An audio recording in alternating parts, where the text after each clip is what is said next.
नमस्कार. सरस्वती महाभागे विद्ये कामलोचनी विश्वरूपे विशालाक्षी विद्यां देहि नमोस्तुते. ओम सरस्वत्यै विद्महि ब्रह्मपुत्रै च धीमहि तन्नो देवी प्रचोदयात्.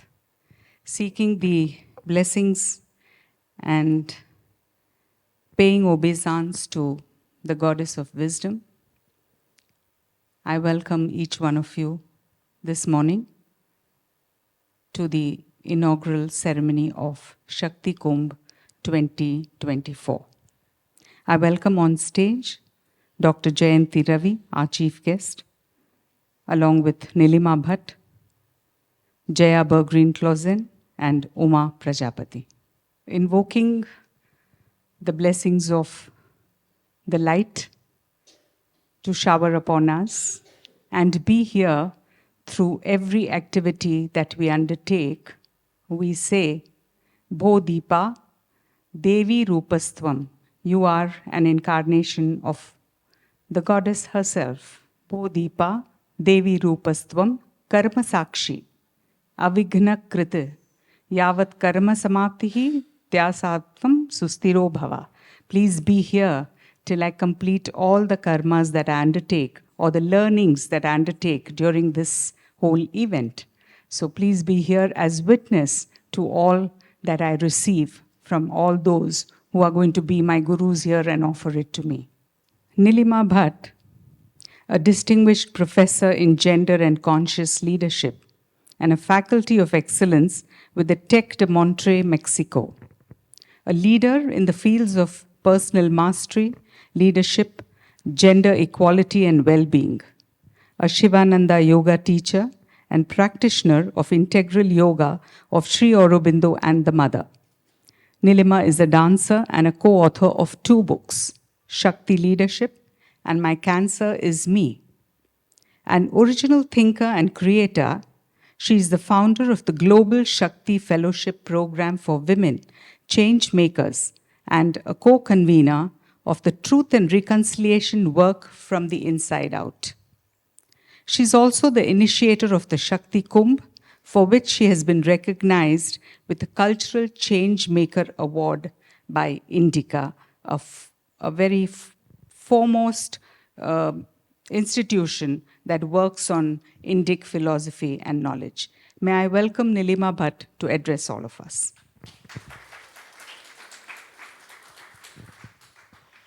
Thank you, Usha. Thank you, Jayanti Ravi ji.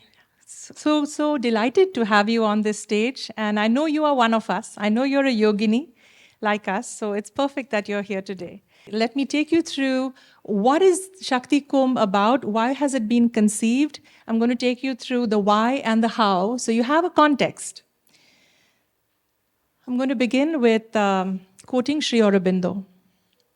Each nation is a Shakti or power of the evolving spirit in humanity and lives by the principle which it embodies. India is the Bharata Shakti, the living energy of a great spiritual conception, and fidelity to it is the very principle of her existence. The world waits for the rising of India to receive the divine flood in its fullness. And this is the most beautiful one of them all. As the world watches India rise and they see the Ram Mandir and they see the euphoria there, some people are threatened, and I really like this quote. She, India, does not rise as other countries do for self or when she is strong to trample on the weak. She is rising to shed the eternal light entrusted to her over the world. India has always existed for humanity and not for herself, and it is for humanity and not for herself that she must be great. So the why of the Shakti Kumbh is right there. The spiritual practices and wisdom of India's Sanatan Dharma are a major underlying force that have kept our civilization going, even as it has shown the capacity to absorb and include new ones that have entered over the centuries. This capacity of self-regeneration and self-animation of Mother India is her Bharata Shakti. It is also her capacity for unity in diversity, urgently needed at this time, not just in India, but as a model and service for the world. This spiritual force is gathered and celebrated every 4 years with the Kumbh Mela, instituted by the great Guru Adi Shankaracharya centuries ago. For social, religious, and historical reasons, most traditions and lineages to date have been represented by male practitioners. It is envisioned, therefore, to now set up a gathering led by female spiritual practitioners across the subcontinent's many religious traditions, who can uphold and revitalize the feminine principle within and together. For regenerating, healing, and leading our homes, our communities, our country, and our world. A Shakti Kumbh, empowering women to become real change makers, and all genders to also awaken to their innate Shakti. Serving to balance and boost India's soul force and helping her reach for her spiritual destiny. The first ever Shakti Kumbh was held for 21 days from February 12th to March 5th, 2023 at Aurovalley Ashram and Parmarth Niketan Ashram. Rishikesh is the world capital of yoga, and yoga is India's greatest spiritual gift to the world. This Kumbh's call is for the regenerative renaissance of Mother India, revitalizing Bharata Shakti. So, regenerative, to underline the ecological ground necessary for the rebirth of any nation at this time, and which will be achieved by revitalizing the soul force of this sacred land, which runs in every man, woman, and child who calls her mother. How? We invite spiritual masters, teachers, leaders, and mystics representing the female lineages of the Yogini, Rishika, Dakini, Tantrika, and Sri Vidya traditions of Akhanda Bharat. We are called to work together in a spirit of the yoga of collaboration to serve Bharat Mata's spiritual destiny of bringing world peace through inner peace, human unity, and world union. Shakti Kumbh curates Shakti-based classes, courses, dikshas, performances of sacred music, dance, theater, and art. Masters and speakers are particularly encouraged to actively participate in each other's sessions and learn from each other's unique tradition, and bring along their students and followers so we can amplify the Shakti field together. We envision a Purna Shakti Kumbh every 4 years in the 4 corners of India, and a Ardha Shakti Kumbh in 2 years in between. Like Adi Guru Shankaracharya set up the 4 mathas in the 4 corners of India, we too wish to have Shakti centers set up for a more permanent ground for the work, with an integral Yogini TTC and a Shakti fellowship to create awakened women leaders across all sectors. This year's Shakti Kumbh felt divinely guided to be held at the City of Tomorrow, Auroville, from February 21st, its creator, the Mother Sri Aurobindo's birthday, to February 29th, the anniversary of the supramental descent, also called the Golden Day, with the inspired theme of Swarna Sankhya, the golden numbers, to celebrate these integral yoga Navaratris by delving deeply into the spiritual significance of numbers 1 to 9. As the building blocks of Shakti's unfoldment in the evolution. We will receive insight, instruction, and initiation in how to awaken to the Shakti of each number. In morning tracks in the light of Sri Aurobindo, and in the evening tracks from the wisdom of other Indic knowledge systems. In closing, this is a yoga of collaboration, convened by the love, sweat, joy, and tears of sevikas who volunteer and show up despite all kinds of unexpected and truly challenging obstacles. I dedicate this opening to them. The invisible yoginis, daughters of Mother India, past, present, and future, who will help institute Shakti Kumbh for posterity. And to our wonderful speakers and participants, thank you for joining us. We have only just begun. Follow our YouTube channel, website, and other social media, and become an ongoing part of this Anandic endeavor for Bharat Mata and for our beautiful world to manifest the promise of Vasudhaiva Kutumbakam, the whole world as one family. Let's rise in love together. Let our Shakti rise. Jai Ma, Jai Hind, Jai Jagat.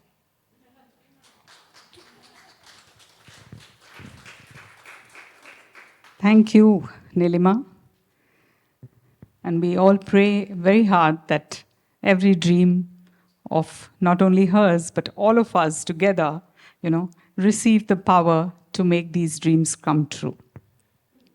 Our chief guest this morning is a multifaceted personality, a scientist, a civil servant, performing vocalist, administrator, thinker, and a widely traveled development practitioner.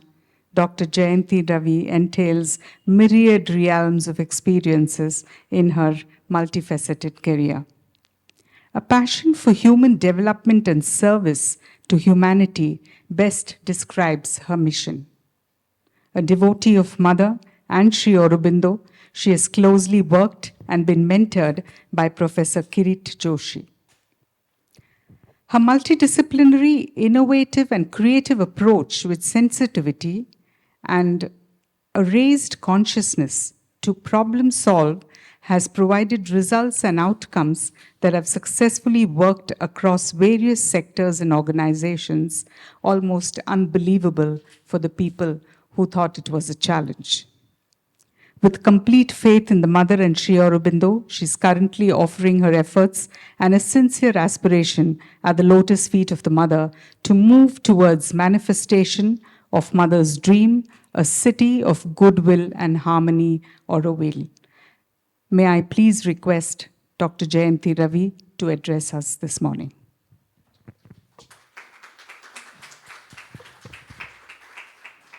Thank you. Namaste. Good morning. What a beautiful start to this birthday of Mother. We had the pleasure of seeing a beautiful flower decoration sitting there in the Sannidhya of Matra Mandir this morning. I think a lot of you were there as well, meditating. And this is also the 150th birth anniversary of Sri Aurobindo. He needs no introduction. The city is named after him. And if you all are okay with it, I wish to start with the Sri Aurobindo Gayatri. It's a little different from the normal Gayatri mantra that we hear. Most of you know of it. And basically it's beseeching the divine to have truth illumine every dimension of our being, right? It's not just the intellect. So in the normal Gayatri, we want the intellect to be illumined. But in this, it's about every dimension of our being. So it's an integral Gayatri in a way.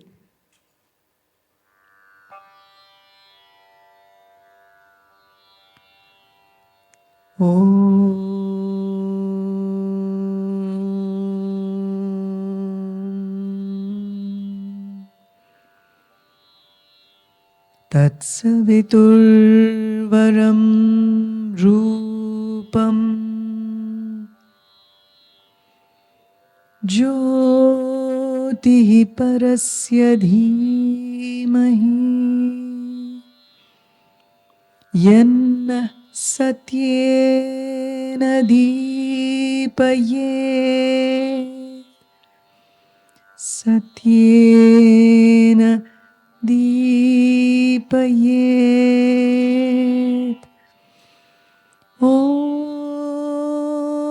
Tat Savitur Varam Rupam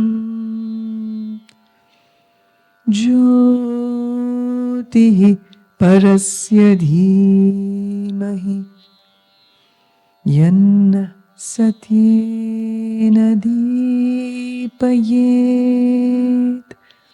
Satyena Deepayet.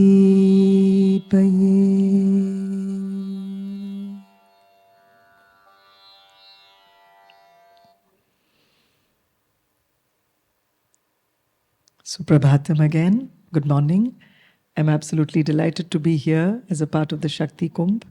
and warm greetings with a lot of love and respect to all of you, especially to Nilima Bhatt, Usha, Jaya, Aronuma, and all of you, each one of you who's come here from different parts of India and the world. It was wonderful to hear Dana, who's the chair of our International Advisory Council of Auroville. She was here just a week ago, right here. We were all participating in what has now come to be institutionalized. There's a commonality with the Shakti Kumbh. The Spirituality Summit is also 2 years old. It started last year, and this year we saw it taking a more beautiful shape. I think all of this grows with time. And again, what a pleasure to be at the lotus feet of Mother and Sri Aurobindo in this beautiful space of Auroville called the Unity Pavilion. It was beautiful to hear the story of Ahilya, isn't it?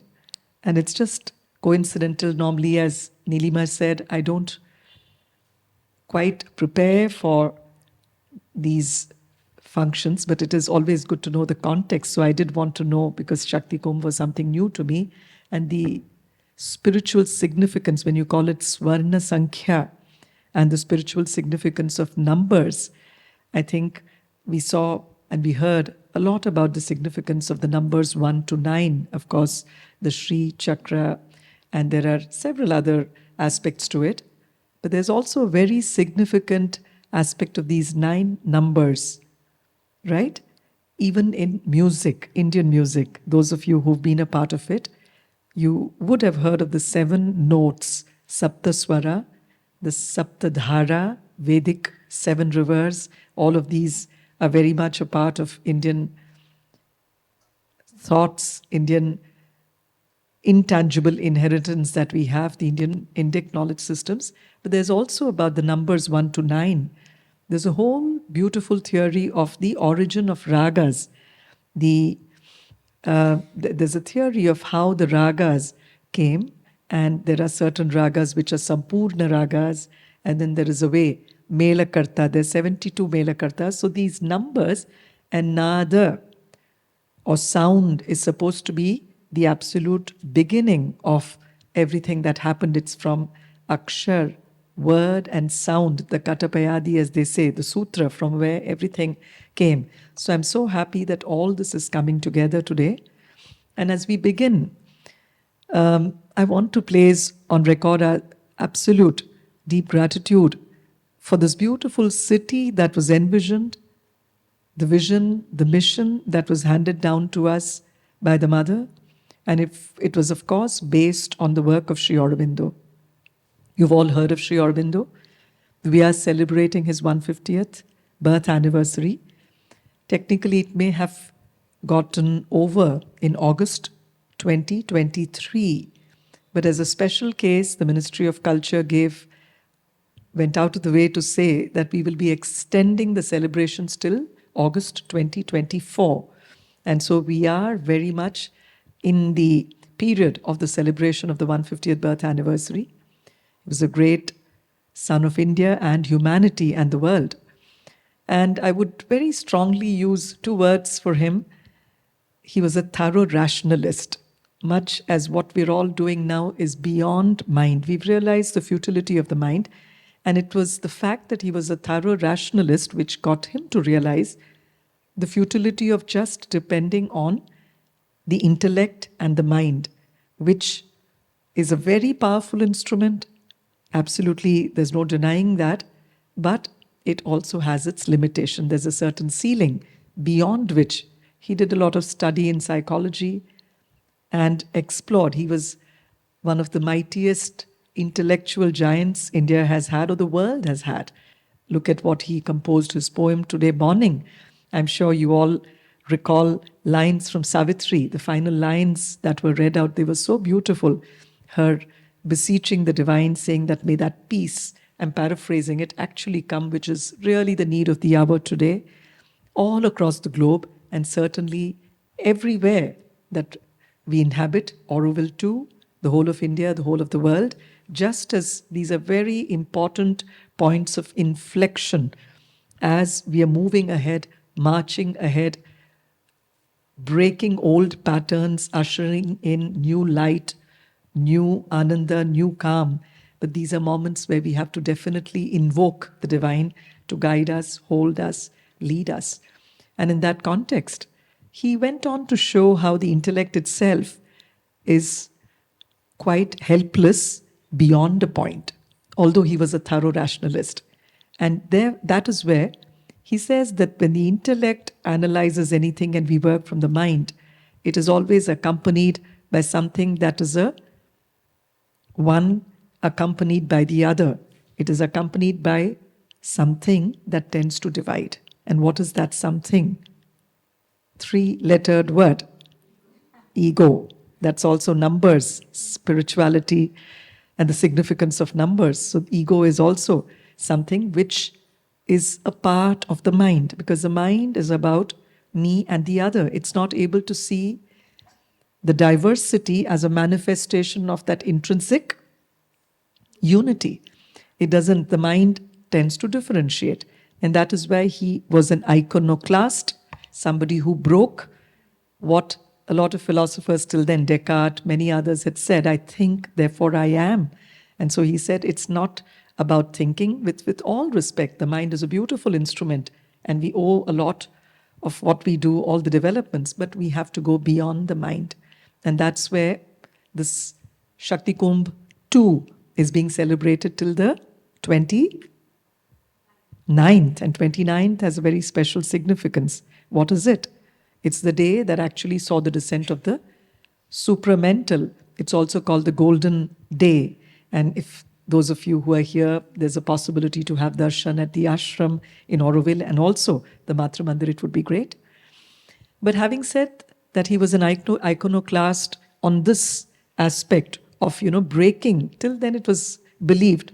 Of course, there have been seers in the Indian knowledge system who've spoken about going beyond the mind, being in a state of stillness, and so on.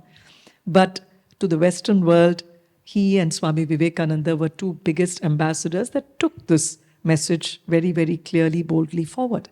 But there's another dimension where I would say he was an iconoclast, and that's the dimension of adhyatma or spirituality.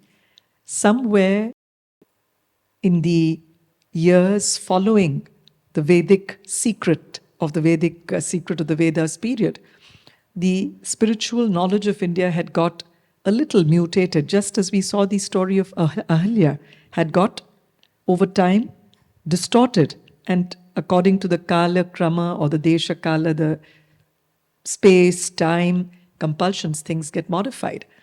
And so spirituality had come to be and come to mean as a pursuit of only going within to the leaving behind of everything that was there on the material world.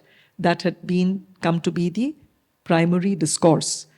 Now, going back to the Vedas and especially Upanishads such as the Isha Upanishad, which is one of the key starting points for what Sri Aurobindo wrote, including the Life Divine. He draws on his book, The Life Divine, originally from Isha Upanishad, where it's a celebration of the fact that the divine permeates, pervades, is existing in everything, within and without. And these two dvandvas, vidya, avidya, and as a child, when I used to read this, it would get me a little foxed because you grew up with that feeling. Those that follow the path of avidya enter a deep, dark hole, is what the Upanishad said. You understood that because you were told that you shouldn't get too carried away with the worldly things. But the next line says, those that follow the path of vidya fall into a deeper, darker hole. So this got me a little confused as a child. And then it was later as one struggled with this and you realized, therefore, what's needed is a beautiful synthesis, not leaving one in favor of the other or adopting, embracing one in favor. But I think every breath, every moment, and I think that is where Shakti is endowed with a very, very, very special characteristic. And Shakti is not referring only to those of us necessarily the biological feminine, but every human being has the Shakti aspect and the Purusha aspect, the Prakriti and Purusha. And so the Shakti aspect is something that eggs us to be able to straddle, synthesize, because our roles historically, traditionally, as a mother, as a daughter, as a grandmother, as somebody who's managing the home and straddling the world outside, wherever there are differences, you're trying to straddle, unify, harmonize, synthesize, and also at times have the Swarupa, as Mother said, the 4 aspects of Mother, which Sri Aurobindo has written in his beautiful book called The Mother, Maheshwari, Mahakali, Mahalakshmi, and Mahasaraswati, to say that as a mother, you may have to have different attributes of courage, wisdom, of harmony, where you're really embodiment of love and of perfection in what you do, all these different aspects, and yet to be able to hold it all together without getting totally into an angularity of one sharp edge, but having each sharp edge slowly get molded by the others to retain that roundness, that integrality, that wholeness, completeness is what characterizes Shakti, according to me. And in that respect, he was also an iconoclast, that what till then had been thought of as a ascetic spiritualism, where you give up the material aspects of life, abundance, prosperity, aesthetics, beauty, all this, there was a thought, line of thought, maybe a stream of thought, saying that all this had to be shunned, given up, in order to really be seriously moving within, journey within. But again, he struck that down with a sledgehammer in his book, Life Divine, and said it's not all this journey that we undertake is not just about climbing on a ladder, dropping all this and getting into nirvana and going there, but actually getting that divinity on earth and converting this place that we inhabit into a divine life. And that's what this book was about. So these were 2 seminal contributions of his, not just as a rationalist, as a thinker, as a writer, but somebody who was a practitioner to the core, and he professed what he practices. And here, as she gave us the story of Ahilya, there is something that is very dear to me that Sri Aurobindo has also written about, and I wanted to draw all of us. This is a story very dear to my heart. I don't know if all of you have heard about it, and it's of a young saint of Tamil Nadu, because Dana also said that a lot of the Vedic Rishikas, Vedic sages, were relegated to the role of a wife and someone who was a very chaste wife of so and so, but originally in their own right, they had an identity of being a sage, of being a saint. Now we have another instant, a very more recent times, not the Vedic times, right here in Tamil Nadu, of a young girl. So she broke the ceiling of age, the glass ceilings of age, gender, patriarchy, and actually with love, she was able to not only realize that for herself, but then did what in this Shakti Kumbh we are trying to do, of really taking it not as a preserve of the classes, but taking it to the masses and getting everybody enveloped into this grand movement. Who was this? I've given away a lot of clues. And Sri Aurobindo has written about her as well. He learned Tamil and translated one of her works and her father's works as well. So this is the story of somebody called Andal. Have you heard of Andal? I must tell you the story. It's something that fascinates me every time I hear the story. It does move me. So there is this young girl, probably as big as, tall as you, Saraswati, as big as her probably, and her father was the head priest of a temple and a great bhakta of Lord Krishna, Sri Krishna. So early wee hours of the morning, he would get up freshly, have a bath, go to the garden, pluck flowers, and then string them into a nice, beautiful garland with a lot of devotion, bhakti, which is beyond the heart, mind, the heart actually, but beyond the mind. It's not a very rational, incisive mind, but then something beyond that. With that bhava, he would actually string this garland and want to offer it to the Lord and take it to the temple. Now, it so happened that he takes it and offers it to the Lord and finds that there's a strand of hair. Now, the strand of hair There's a friend of mine who had done her PhD on something called disgustology. She was from the London School of Tropical Medicine and Health. She was the director there. And in fact, my book on sanity and sanitation, she'd written the foreword to say that some of these words or some of these ideas evoke disgust across all cultures. So a strand of hair is supposed to be not holy, not pure. That's the general understanding in any culture, be it in India or elsewhere. So she'd done these mapping of words and said how disgust also has a certain, there's a unity in diversity in a way, right? So this was the father who offered this garland, was disgusted, angered, and he goes back, and the same thing happens. Next day, he takes absolute care to make sure that his hair or there's nothing that can pollute this garland. And then he sees the next day after he offers the garland to Lord Krishna, his eyes spot that strand of hair and he's absolutely distraught. The third day he decides, I'm going to get to the bottom of this. And so as he sat there, after he'd finished putting the flower together and left it there, his young daughter, all of her size, walks in and looks at the garland, puts it on her, goes and preens in front of a mirror, looks at herself, and when she's happy that it would look fine on the person for whom it is meant, she leaves it down, happy, satisfied, and runs away. The father sees this act, but he was a conscious parent, didn't catch her and scold her or shout at her, which sometimes some of us might fall prey to. He was compassionate, so he lets it be, but he doesn't offer it to the Lord that day. He says that this is not worthy of him because it's been touched, polluted by somebody wearing it. But in his dream that night, the Lord appears and says that she is my greatest devotee, your daughter, your child. She's doing it out of a bhava, a devotion, a feeling of absolute love for the divine, and I really want that garland. And then, so the feeling when she wore that garland, it was not about preening into the mirror. She was not seeing herself. She was actually seeing Sri Krishna wearing the garland, and she was wanting to see how would he look in it. And when she was satisfied, happy, having tasted the delight of that sight of seeing her beloved Krishna wearing the garland, she left it. It was like Shabari in Ramayana, who tastes and offers the fruit to Sri Rama.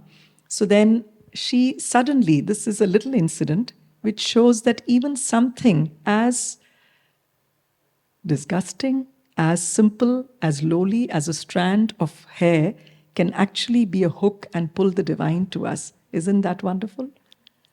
So all it requires is our devotion, bhakti. So if you have that intention, if the aspiration is there, it's not about the means. The means are, if that intrinsic seed or thought is what is at the back of it, things work. So she again broke the glass ceilings of gender. She was immediately given a status of sainthood. She didn't stop with that. She decided that this is something that I've got and wanted to take all the girls, all the children of her neighborhood, every morning. She composed little songs called Tirupavais. And in fact, the third of these songs, again, is something very dear to me. It talks about complete abundance, prosperity. And she talks about the Lord Vamana, who had, 3 steps, and the entire universe, Mahabali was forced to give his entire kingdom. He puts his foot on his head as well. There's a story there.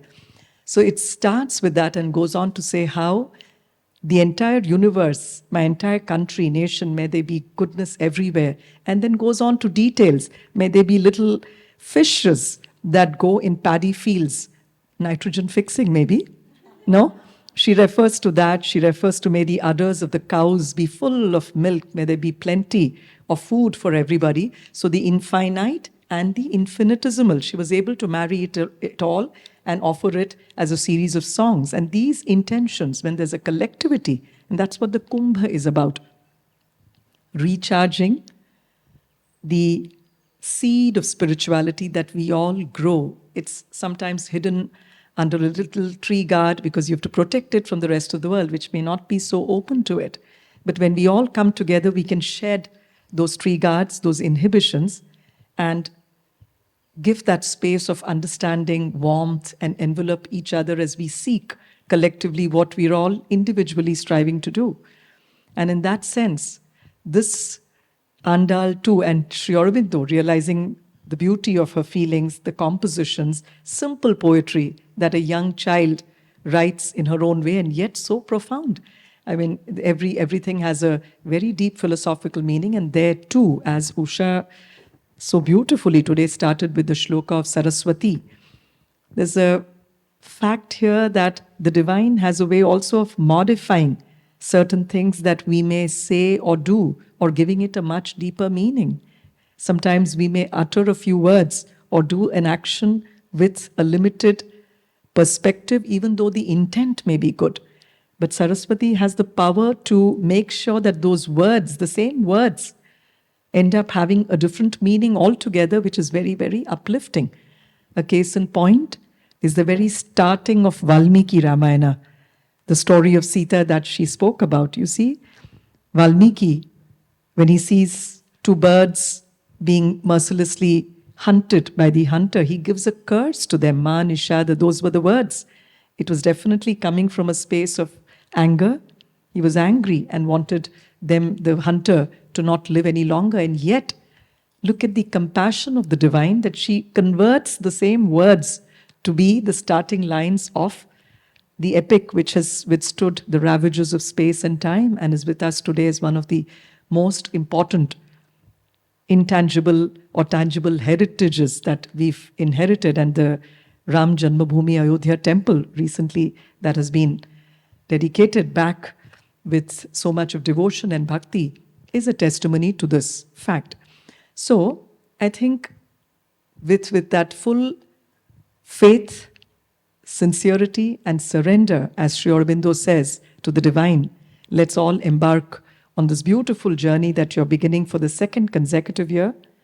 I want to congratulate Nilimaji, Ushaji, and of course our own Shaktis, Uma, Jaya, and each one of you who's here. And request that you all not only participate fully in this and enjoy all that Auroville has to offer, but I do hope and pray this Kumbh, which is a collection coming together of Shaktis from all over the world, because in different ways, as she says, with sweat, tears, blood, all the emotions of life. I've seen ultimately there's, if you look at the population, approximately 50, when in India it's about 48% of the population is women, right? And then if you look at the population of about 0 to 18, till when people are not yet adults. Of course, in India, the definition of a child goes on even later. Even when you're 60 years old of age, your parents would still believe that this is my child, if there isn't it. That's the culture of India. They still think that these are my children. But at least till the age of 18, it is predominantly the mother, although we do speak of parenthood, the Metro Mail, we want fathers also to be involved, and they are. But overall, by and large, across the world, for most of the functions, biologically, etc., it's the mother who takes care. So if you look at that, 50 plus 26, about 30, 80% of the population is directly, indirectly dependent on women.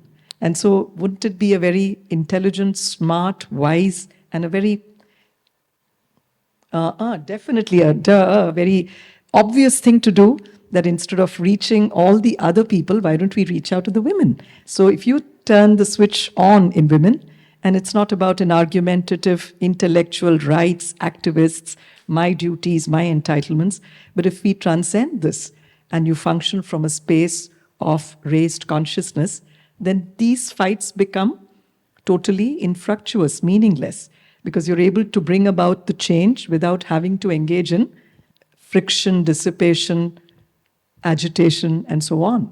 So if we can give our women those that aspire for this, the chabi, the key, the trick to be able to get this, following whatever practices. I mean, I think it was beautiful to see the entire, so it's very inclusive what the Shakti Kumbh talked about. It's practices ranging from simple meditation, stillness, silence, mindfulness, consciousness, to tantra practices, to vipassana. I'm sure there are different roads that lead to Rome, and there's no prescription or there's no dogma that this road alone. I think that's the beauty of Sanatana Dharma, that everything is permeated by and pervaded by the divine. So every path is valid.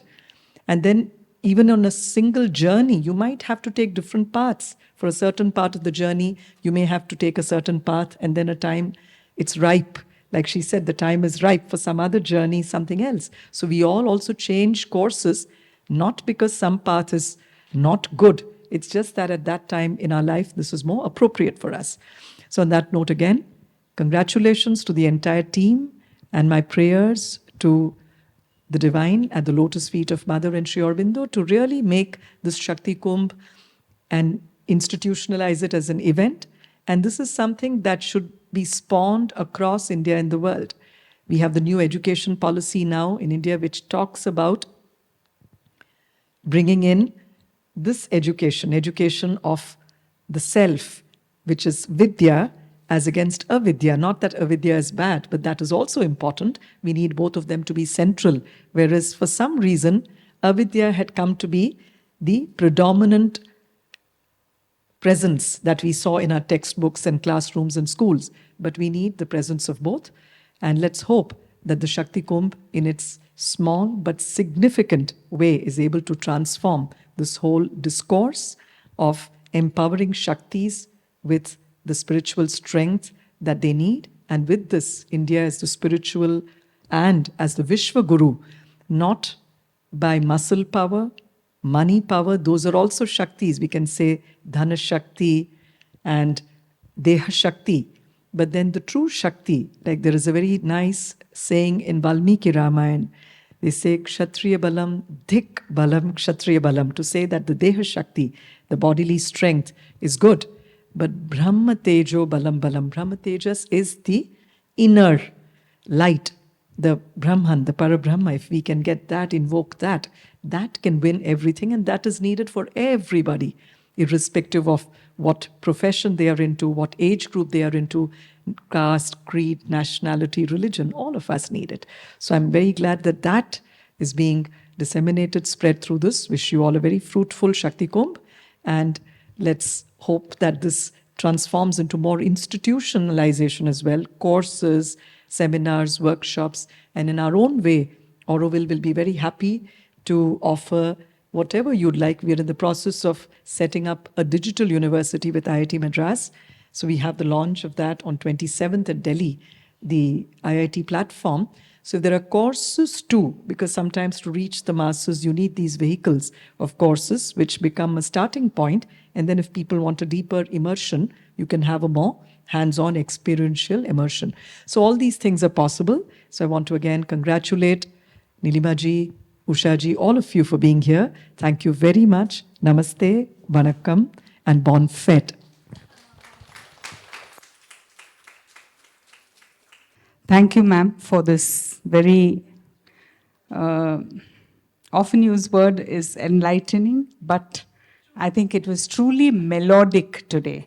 Thank you so much for the rendition. Adi Shankara said in one of his wonderful short compositions, Shariram surupam tathava kalatram, yashascharu chittam dhanam meru tulyam, manaschinna lagnam guru rangri padme, tatah kim, tatah kim, tatah kim, tatah kim. He says you may have the most beautiful body, you may be most wonderful to look at, you may have a lot of fame, you might be known across the country, you may have tons of money, which is equivalent to the Mount Meru. But if your mind is not centered at the lotus feet of your Guru, tatah kim, tatah kim, tatah kim, tatah kim. What is the use of all these things that you may have if you do not have regard, and the blessings of your Guru. And if you don't bow at their lotus feet, all this is of no use.